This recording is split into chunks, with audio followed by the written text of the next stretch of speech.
Okay? Unity oye! Unity oye! Freedom oye! Freedom oye! Democracy oye! Democracy oye! Uganda oye! Uganda oye! Thank you so much.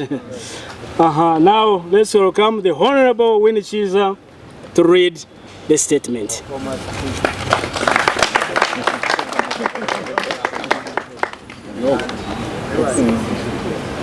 The political party leaders, fellow country women and men, members of the press, I'm here to read a joint statement by the United Forces of Change at the beginning of the year 2024. Fellow country women and men of August 2022, the forces of change converged at Hotel Africana and addressed the nation on the political, economical, and social crisis in our country. We also announced our joint commitment to working together in pursuing the freedom of our people. Since then, we have worked together on different activities with the objective of weakening and eventually bringing an end to the reign of terror that has characterized our nation for close to 4 decades. It is without doubt, ladies and gentlemen, that from the time we addressed the nation in 2022, the crisis in our country has continued to worsen. The regime has continued to undermine and violate citizens' rights with impunity. Many Ugandans continue to be abducted, tortured, or held under illegal detention. Extrajudicial killing that are never investigated have continued to take place. The trial of political activists in military courts has continued. The right to property continues to be grossly undermined, epitomized by massive land grabbing. The economy is in a dire state. Poverty levels have increased. Commodity prices have gone up. Our people continue to die of poverty, hunger in different parts of the country. The abounding opportunities in this country notwithstanding. The quality of public service has been steadily deteriorating, mostly health care and education. On account of shadow works and unvetted corruption, public infrastructure in many parts of the country has given way. Many roads in our country are impassable.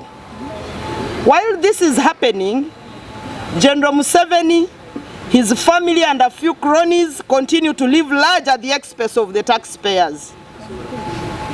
They continue to borrow billions of shillings to facilitate that expenditure. Loans which the poor people of Uganda will have to pay back for many years. This crisis is aggravated by General Museveni's blatant disregard for the democratic rights of the people of Uganda. His recent appointment of openly NRM cadres to the Electoral Commission speaks of his and his family's intention to hold on to power illegally at all costs. Therefore, fellow citizens, the United Forces of Change would like to call upon the people of Uganda to rise up and assert their will. No dictator, I repeat, however strong, can win over popular sovereignty. A people united can never be defeated. Our part as pro-democracy political leaders, we shall expand our effort to engage the population through different activities and in different places across the country, with a view of galvanizing the population to assert themselves. However, this work will not be done by political leaders only. It will be done by all citizens who love this country. We call upon the religious and traditional leaders, members of the academia, members of the business community, men and women in uniform, members of professional and workers' associations, and all Ugandans to rise to the occasion and demand that this crisis comes to the end. It is important to emphasize that this is not an electoral platform, but a struggle platform, bringing together citizens of all persuasions.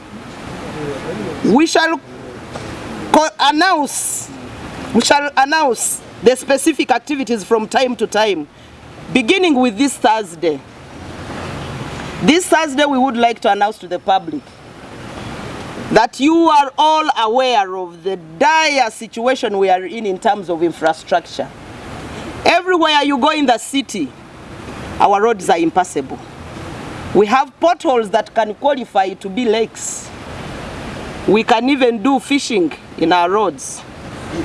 We are announcing to the nation that wherever there is a pothole in the roads that you are using, on Thursday, the forces of change, together with all citizens of Uganda, let us do something. Let us show the world that enough is enough. And that while we use roads that are detrimental to our health and are affecting our mobility, the guests are only allowed to use the better part of the roads that we have in the country at our expense. We are to pay for the roads because those roads, majority of them are constructed on loans. These loans, it's the Ugandans that will pay them. We need to do this so that the visitors can know that while they are using the better roads, the citizens who will pay those taxes are using bad roads. So wherever you are, get a banana plant, put it into a pothole, get fish, take care of the fish in the ditches, go get mayuni, plant, and so we can also beautify our potholes in another style. In the same way, we shall be conserving our environment. So we call upon the citizens of Uganda on Thursday. It is going to be the first activity that we are taking once again in addition to this. Then on Monday, we shall be having joint prayers in Iganga, and then on Tuesday, we shall again be having joint prayers in Lira. We call upon all Ugandans to join us. While some activities will be carried out jointly, individual entities will also proceed with their own activities as long as they are intended to achieve our common objective and mission. Ladies and gentlemen, I want to thank you, and once again, greetings from the Alliance for National Transformation. You are all welcome. Thank you.